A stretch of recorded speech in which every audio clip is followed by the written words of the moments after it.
All right, good morning, y'all. Welcome to the Coffee Run with John from ProCraps here on Casino Gaming TV. Coming out of a awful session in the garage. We did our daily paycheck today did not work at all. Just one of those, I said this a long time ago. We'll talk more about the roles today, but I said this a while back. Sometimes you're in computer science or in programming, we run into this thing we call an off by one error, right?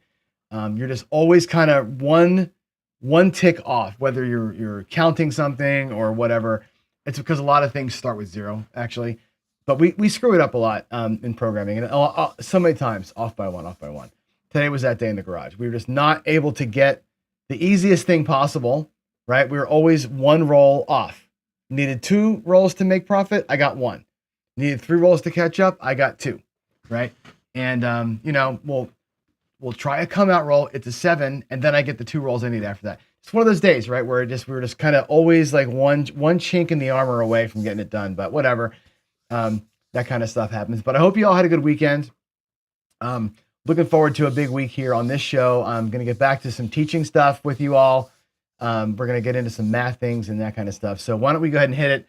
Let's take a look at what's happening here. So a little bit of news and note for you. The shooters tournament is now fully into the round of 32. I've got to get some data entry done here. So I can't show you the stats right now. I haven't entered in the weekend's rolls, but I think about 8 people of the 32 have gone in the top 32.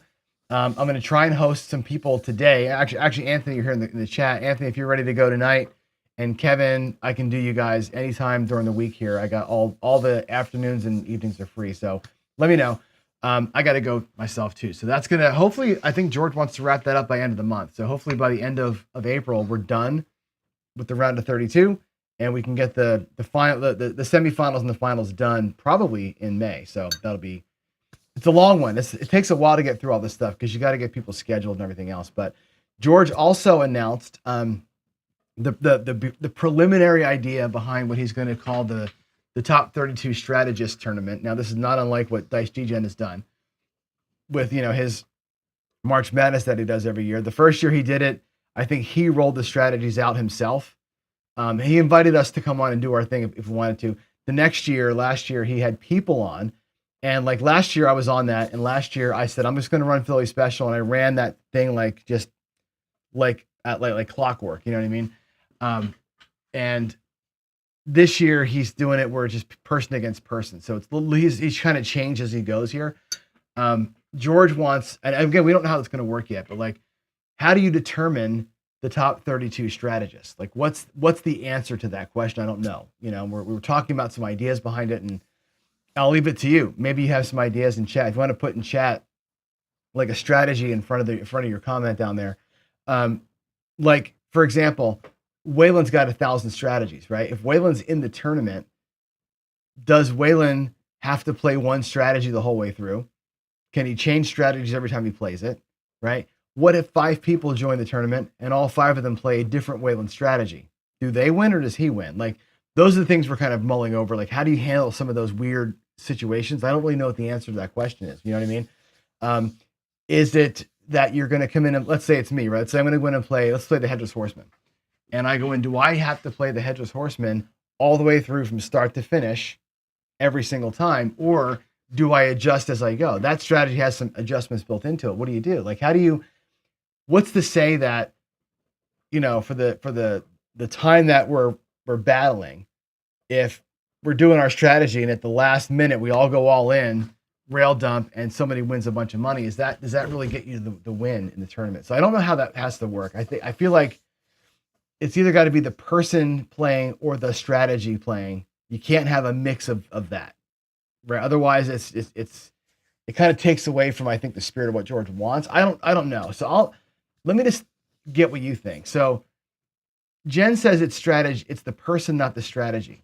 And if that's the case, then we can't call it the strategist, right? Because, and I don't care if that's the way he wants to do it. That's fine. If you want to just have people playing crapsy, like if it becomes a crapsy tournament or a craps, if it's just tournament play, then go for it. I won't play in that because that's not my style, right? I look at the value of it as like, what's the best, who's come up with the best way to play? Like, that's what I think we're trying to find out. But if you just want to have people go in there and play and bounce around and do different stuff all the time, then I don't know how valuable that is. But that's my personal opinion.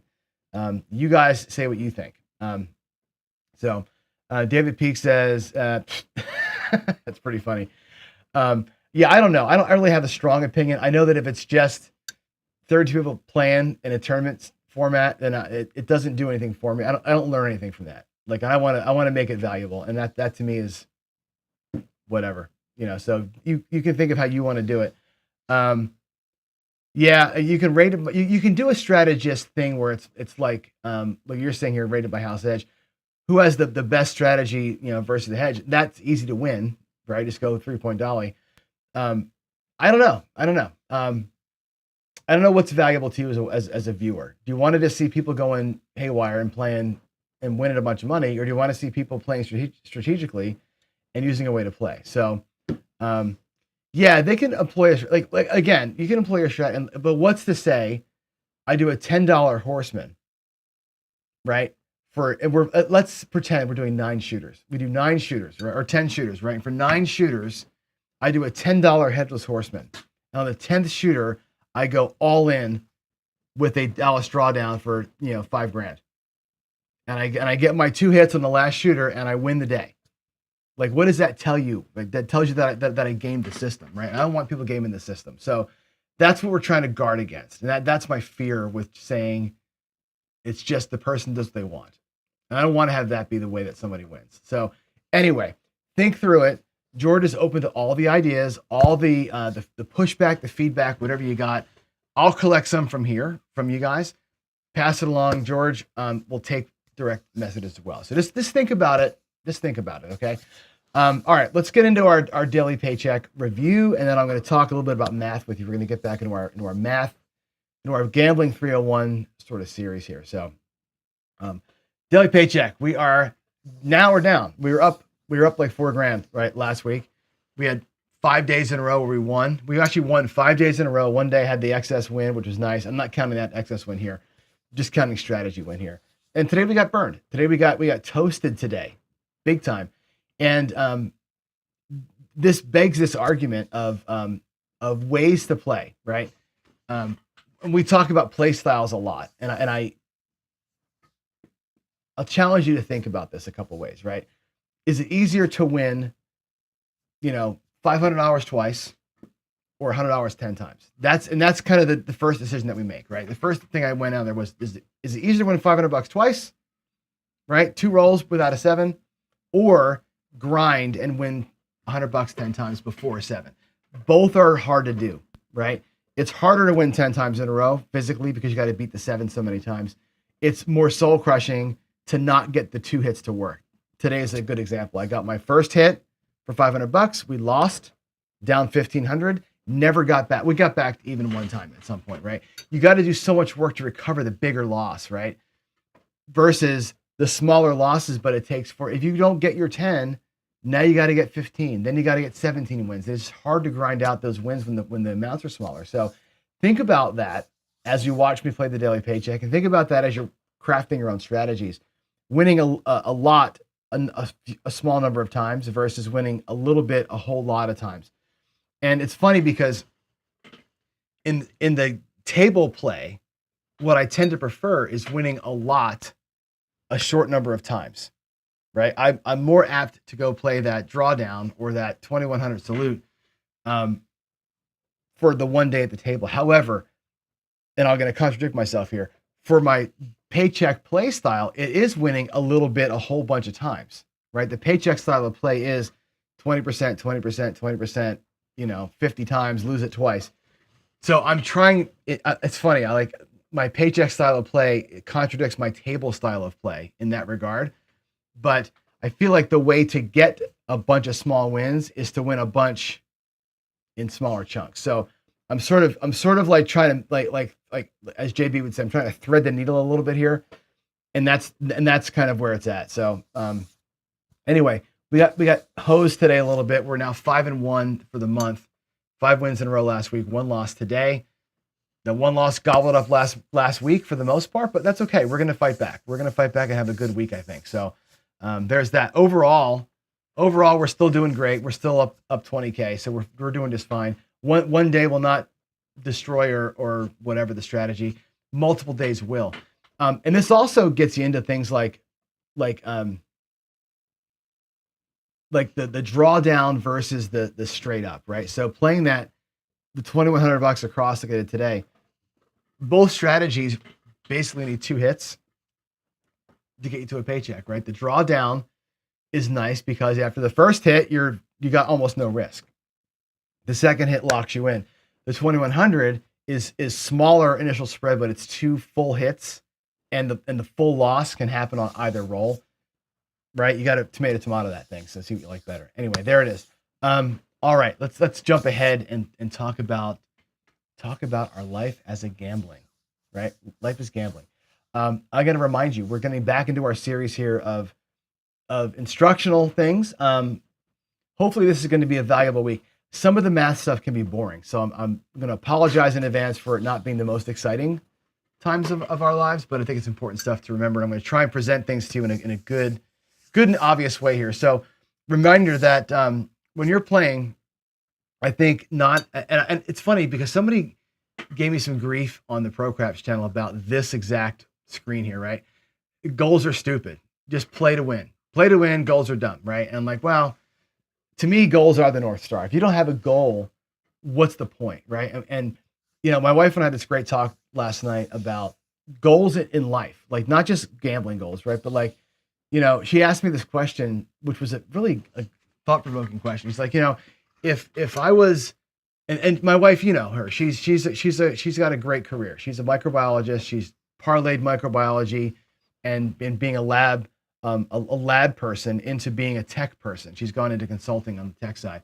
She's like, aren't you glad that you married somebody who kind of has a plan and a goal, right?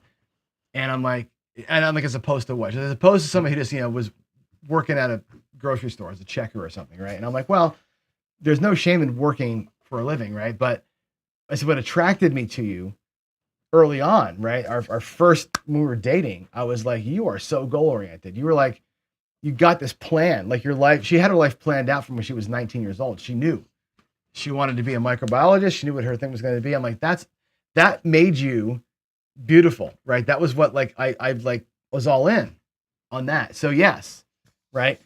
And I think that kind of shapes this statement here. Goals are your North Star. I think I told her, I said, you've been my rudder my whole life, because here's John, right? John didn't graduate college. John likes to gamble. John likes to start businesses and do the thing, right? I like to be all over the place. Kathy is here, right? She's the rudder in the group, in the family here, right?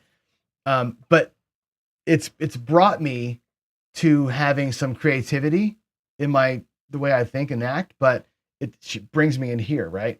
And it's led me down this road when I gamble and how I manage our finances, goal oriented. Everything's got a goal. And if you don't have a goal to hit, I feel like you're flailing around. And I'm belaboring the point because I think it's so important.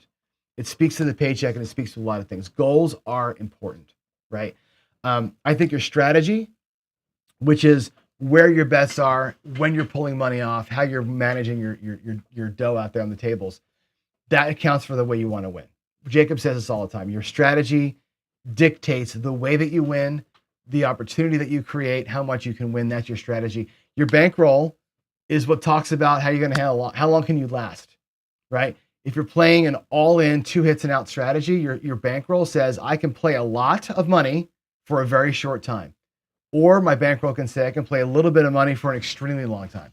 How you account for your losses is your bankroll. And again, you bring your brain to the game every day. Mindset, discipline, all that stuff is how we execute and get it done. And I think the success is driven by all that stuff, right? The ability to kind of bring it all together in a nice little knot, nice little root ball, as they say in the gardening world, right? The knowledge, the theory, the money management, understanding variance, understanding the math of the game is an important bit to all this. And I think if you don't bring it all together, then you're just gambling. And some people, even I have math guy friends, PJ Strong being one of them, right? He was in one of my comments the other day. He was like, hey, you just got to stop trying. He tells me all the time, stop trying. JB says, stop trying you can't solve the casino. You can't solve the games, and you can't. I'm going to show you today and tomorrow why you can't. You can't solve it, right? Ultimately, you're gambling. You're putting money out there and you're hoping for a good result. Ultimately, that's what happens, right? I would say this, truth. We're always hoping for that good result.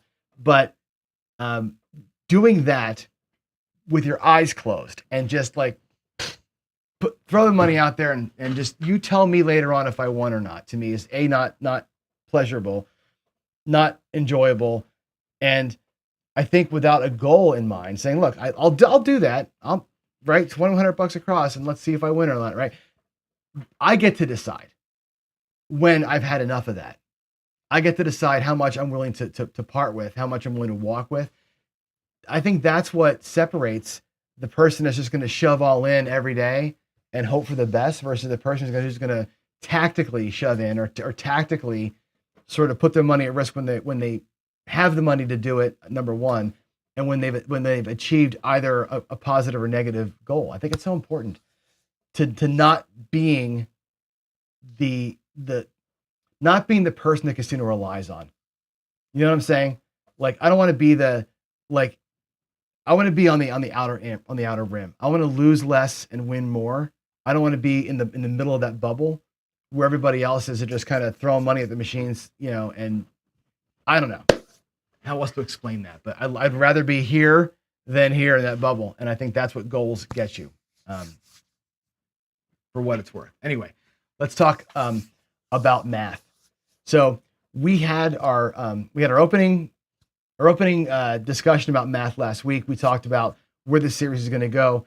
In this session, which is number 2 on the math series, I want to talk about the very basics of it, which is probabilities and calculating the probabilities of winning and losing. And I think it's important that we frame it that way. Okay. And let's talk about it honestly, right? The house always wins. And that, I think that those words will be on every slide throughout this, or every intro slide throughout this whole math series, because it's important to remember that the house always wins. It doesn't mean they win every bet, right? Sometimes you put a bet and you win the bet and you make money, okay? The house takes a slice out of that. That's how they win all the time. But they've got probabilities on their side too, right? And here's the way that we calculate that, right? The reason, number one, the house always wins is probabilities. One, what is it? It is the likelihood of a certain outcome occurring. The probability of something happening, period. Okay? The probability, unless you're playing roulette, really has nothing to do with winning or losing a bet. Okay? It's just how likely something is to happen. Tomorrow, we're going to talk about the odds of winning. Odds of winning versus the probability of an event happening are two way different things. They calculate differently and they matter to you differently, especially in complicated games like craps and baccarat and blackjack. Okay, roulette's more of a coin flip, right? There's an outcome it's like hopping bets. There's an outcome every single time. The other games have got way more nuance to them. So odds are calculated completely differently.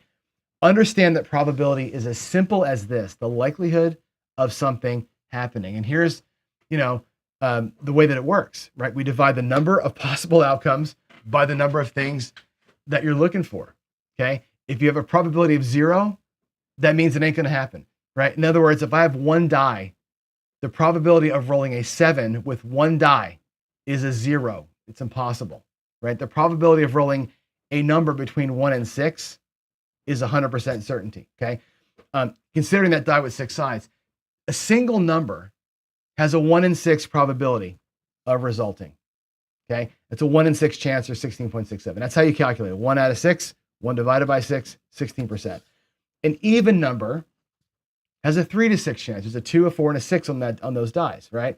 So an even number has a 3 to 6 probability divided, 3 divided by 6, 50%. That's how we calculate raw probability. In craps and roulette, you might call this coverage. I think this is kind of a common way to describe it. It's the percentage of outcomes you can expect to hit on versus not. Okay? How much of the board, quote unquote, do you have covered? You'll see in roulette a lot of times when you see strategists talk about roulette, you'll say things like 87% coverage or 69% coverage or 94% coverage. That means they're betting on almost everything out there. Okay? In craps, we talk about inside, outside, whatever coverage you've got. Here's some examples in craps, right? A field roll, there's 16 ways to roll in the field out of 36 total combinations, right? So 16 out of 36, 44% probability that a field bet wins. That also is your odds of winning because it's a one roll bet. So in some things in craps, you'll find that the probability and the odds are the same, okay? The 6 and 8, there's 5 ways to get them, right? There's the 1-5, the 5-1, the 4-2, and the 2-4, and the 3-3. 5 ways to roll a 6, 5 ways to roll an 8. For each of those, your probability is 5 ways to roll it out of 36 combinations, 13.8% chance that you see an 8 or a 6. That's the probability of the result happening, not of you winning the bet. 5 and 9, 6 and 8, the inside bets, there's 18 ways to get that done. 18 out of 36, 50%, right? If you're all the way across, there's 24 ways to get it, right? 24 out of 36, 66% chance. That's your probability. That's the likelihood that one of those numbers rolls on the next roll of the dice. It has nothing to do with whether or not you're winning the bet that's out there. That's a different calculation, like I said before. We'll talk about odds in a later episode here or later chapter of the series, but this is the probability that something happens. On roulette, double zero roulette, you can calculate it all the same, right? Remember, there's 38 ways for the ball to result in roulette. There's the 36 numbers and the 0, double zero. So for a single number, it's a 1 out of 38 chance for it to win, right? 2%, 2.6%. For a street, it's 3 out of 38, 7.9%. For a double street, it's 6 out of 38, 15%. A dozen, 12 out of 38, 31%. For a binary, black, red, odd, even, high, low, 18 out of 38, 47% chance to win. That's the probabilities. And again, in roulette, every spin of the wheel is a result. So your probabilities and your odds in roulette are the exact same, okay? If you combine them and look at unique combinations, like a street plus a dozen, you add them together. You got a street, which is 3, a dozen, which is 12. It's 15 out of 38, 40%, basically, right? 2 streets and a dozen. Well, you got 18 ways to win. Now you've got half the board covered. It's the same thing, by the way. You bet 2 streets and a dozen, you may as well bet red or black. It's the exact same thing. You're still covering 18 numbers. Whether it's with a big dozen or 2 streets, you're still covering 18 ways. And guess what? Happens to pay the same too. So you can easily end up with the same probabilities by combining unique clusters in roulette. The inverse of this is true. And remember this, and I think this is going to be the most important words of the day here. The inverse of that is true. If you've got a 43% chance to win, you've covered 43% of the numbers on that board, right? You got a 57% probability to lose. Remember that the flip side is also true. We always like to look at the things that, hey, I got a 50-50 chance of winning. I got a 66% chance of winning. That's great, right? Don't poo-poo the other side of that, right? Having a 66% chance to win a bet is fantastic. You got a 34% chance of losing that thing. Don't forget that. That's a huge losing percentage. That's a giant, like, I know you're the quote unquote favorite, but don't forget that the probability of losing is as important to know as the probability of winning or the probability of a good or a negative outcome for you.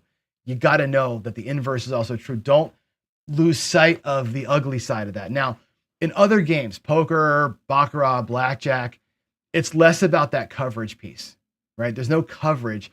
It's about the wins that are all the possible remaining outcomes. And this becomes pretty tough to figure out. There's the probabilities of seeing results in these other games are complex, okay? For example, in blackjack, let's say you got a 14, right? How many ways can you get 21 from 14? And this is, again, one slice of the pie here, right? How many ways can you get 21 from 14? Well, you need to get 7 more to get 21, correct? Well, how many ways can you get 7? You wheel every way. Right, wheeling is all the combinations, right? You can get a 7, a 6 and a 1, right? 5 and a 2, a 5 and 2 aces. There's all these ways to get a 7, a total of 7 out of that deck to make a perfect 21, okay? Now, in blackjack, that's the probabilities of getting a 21 from a 14. How about a 20 from 14, or an 18, or a 19, or a 17 from 14? The points where you're going to stop probably drawing, right? All of those probabilities you have to know as a blackjack player. And that's where, like, I say you have to know. You kind of don't. But you got to factor all that in. When you decide about probabilities in a game like blackjack or baccarat, same thing, right? There's all these ways when they throw out there, 3-2 for the player and a 6-1 for the banker. What are all the ways that hand can resolve? Every possible probability of the next card that flicks up for the bank in that situation, how that thing resolves itself. Those probabilities are based on more complex things. How many cards have been played so far? How many decks are in the shoe? Like all that stuff, your head will explode trying to figure it out, right? Craps and roulette, way easier to figure out because it's a known set of outcomes, right? It's a single trial game or a single trial game where these are not, right? In blackjack, here's the formula, right? And I'm not going to bore you with doing the math here, but this shows you how complex it is to just get one, right? This is going to say, what is the probability of me getting a 4 on the next card out of the shoe, right? Here's the example. You have 4 cards that add to 17. The dealer's got a 4.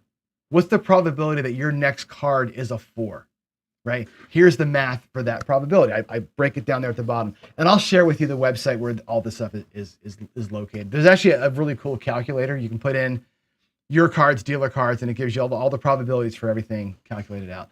But you got to do that calculation for everything, right? In the previous example, if I want to see what does it take for me to get a 6 and a 1 to make 7, I got to run this formula for the 6 and this formula for the 1 and this formula for the 5 and the 2 and the 5 and the ace and all those myriad of combinations down there.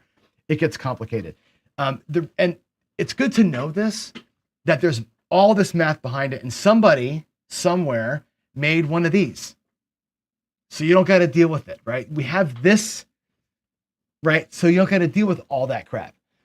This has been figured out as the best play to make based on the result of all that math, all those probabilities, right? What's the likeliest thing to happen for you to draw from a 14 to a 16, 17, 18, whatever? It's all figured out. You follow the strategy card. That's why we have these things. These things are based on the probability and odds of those outcomes working.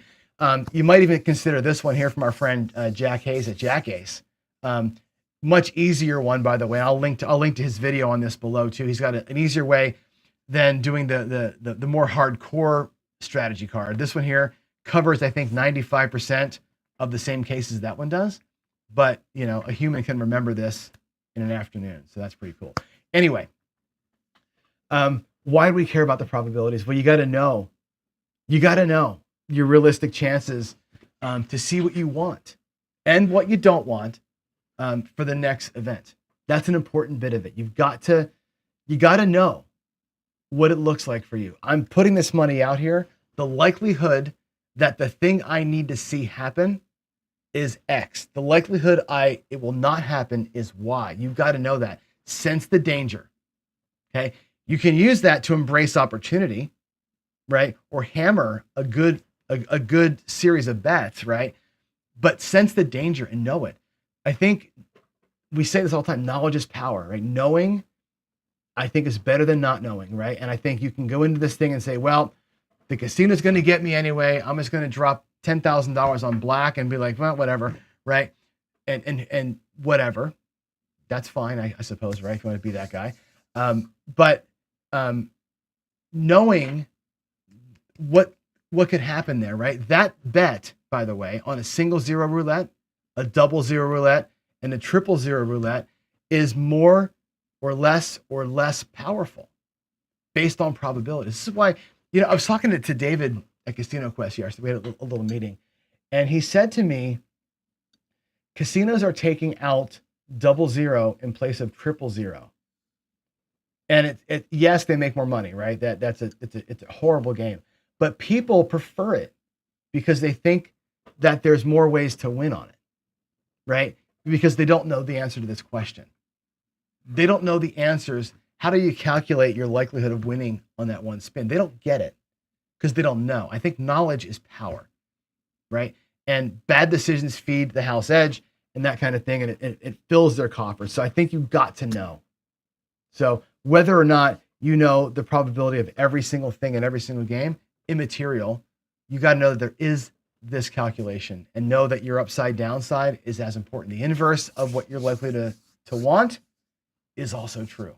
So anyway, sense of danger, embrace your opportunity. And that's what I got for you today. That's the lecture. That is the lecture on probabilities. Tomorrow, I'm going to talk about odds, the odds of winning, which is a little bit different, especially a more complex game. So that's that. Let me check for questions. First, I'm going to check for some. I know there was some other strategy talks that came in here, so I'm going to look at what you all said here.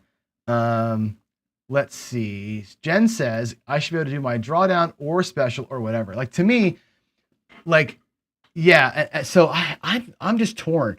Like, if I did the drawdown into the Philly special, that's John playing John's way, right? Which is cool and fun, and you might enjoy watching some of that. Does it make me a good strategist? I think what makes me a good strategist in that case is that I came up with two good ways to play, not so much that I played them at the right time in a given day. Does that make sense? Like, that's what I think that's the nit that I'm trying to pick there, right? It's like I made two good ways of playing. Waylon's made 1,000 good ways of playing, right?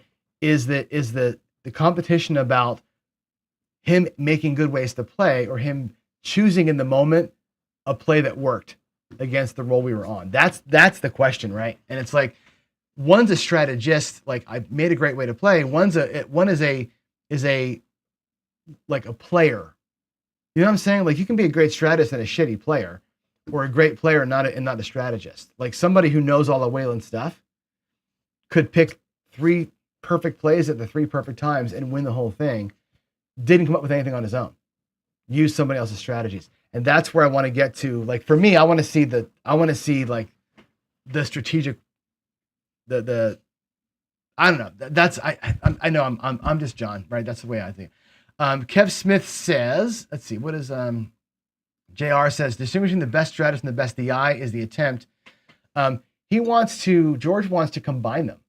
Like, George says, let's bring the 4 top throwers and the 4 top strategists from both tournaments, bring in the Vegas at the Perhaps for the Cure, and have them play together, right? Let's give them a bankroll and have them all play and see how much money they can make with it. Like, put the best and the best at the same table, which I think is what he wants to see. Kev says, gauge it by the percent increase of a starting bankroll, which might be the way that we determine what won, right? Oh, strategy can increase the bankroll the most, plus or minus wise. Yeah, and I think we're talking, by the way, about a part of this. I think has to be said. I didn't say this earlier. We're thinking about ways to make it fair so that every strategist and strategy plays against the same roles. I think that's an important piece. You can't have me play today and Jen play tomorrow and Kevin Smith play on Thursday against 3 different shooters and have any way to say who won, right? It's got to be all 32 against all the same roles at the same exact time. Like, it's got to be a massive thing for it to work. So there's some of that, right? All right. Well, here's the thing, right? Trump went bankrupt not because of the casino. The casino made his money. He took money out of the casinos to fund. He leveraged the casinos to build other things, which failed, right? And I think he actually leveraged all of Trump Castle to build. I forget what he built with that. I was in the middle of living and not living in Jersey at the time. I forget what he did, but he leveraged the real estate piece of that and blew it all, right? The casinos always made money. It was never the casino's problem. It was always the real estate in that case. And that was a case where leveraging assets improperly was the poor business decision there, you know. All right, David, is the strategy to this is somebody different. All right. Let's see. Other questions. Let me just go to Q's. Are there questions? We already answered that one. Any PCs in here for me today? You guys are like really hopping in the comments today, which is awesome. Let's see. Jen has a good suggestion. Throwing the dice, record the results in Crapsy Roll Tracker and pay yourself. Yes, that you're talking about the tournament, or are you talking about for my paycheck? Can you clarify that? I didn't see it, Jen. What that comment was. It wasn't directed at me directly, but tell me what you think about what that one meant. I think Crapsy will probably be the venue for that tournament when we figure it out for sure. Why am I so cool? I'm the Fonzie of craps. I am pretty fucking cool, aren't I? I try anyway, right? I try. What makes me cool is this. Where's my there? The Wazoo, the Cougar Dad mug. My daughter is about to. She gets out of school in like 3 weeks or so. Finals coming up. She's rocked a freshman at Wazoo, rocking 4.0. I'm proud papa, and it does make me cool. All right, guys, let's get out of here. It is 8:41. I know it's early, but I got to prep. We have a new thing starting at school this week, so I got to get going. Let's see. The location, no, Lou. Good question, but no. We are meeting with the casino. I really can't disclose a whole lot, but we're meeting with them on the 18th, I think, 17th or 18th of this month to have the final kind of negotiation process. It really comes down to the casinos seeing the value in us coming, and it's there's this weird line where like they don't like to put it kindly, they don't need us, right? The casino doesn't need us on a private table. Like we're not a bunch of whales coming in and going to have a private table and rock that thing and bring in $100,000 that night. That's not what we're about. This group, most of us aren't bringing in that kind of paper. They want that. They want to have rock star group of people in there. If they're going to give us a private table, they want to make sure it's going to be profitable, right? Which I understand. The bigger picture of that is we're bringing 50 to 100 people to their casino for the weekend. A small part of that weekend, a small slice of that is that private table for us to do the filming at for a charity. And then the rest of the weekend is, and I think, again, we're talking about one day, one table out of the year. Hopefully they can see the value in that for the charity and being the venue to make a charity, make a year basically for a charity, which is awesome. And then, bring us all together. And that's what it's about. It's hard. These people deal in billions. We're dealing with thousands, right? So to them, it's like, we're very small potatoes. So we have to sell that charity case, the goodness that it brings pretty hard. So hopefully, cross your fingers, that negotiation goes well and they want us to be a part of, or they want to be a part of what we're doing. That's really what I'm hoping for. Yeah. Oh, Jim wants me to bet for the paycheck. Really nice. Record the result in Crapsy and the roll tracker, then pay myself. Oh, I see. You're saying the ordering. Yes. The ordering should be throw the dice, record Crapsy, record the roll tracker, then do the payments. You're right. The thing is, I'm just getting used to doing Crapsy live, so I got to find my rhythm, and I think that's right. I should throw, record, and then pay, and then talk. I'll get there. It's the rhythm is kind of hinky winky right now. So, all right, that's it, guys. No more questions. No more PCs. You guys gotta have a good rest of your Monday. Wish me a good one too. I got a big day at school. And with that said, folks, I'm out.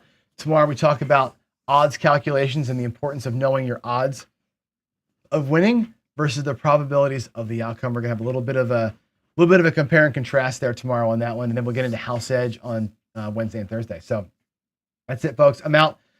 See you tomorrow. God bless y'all.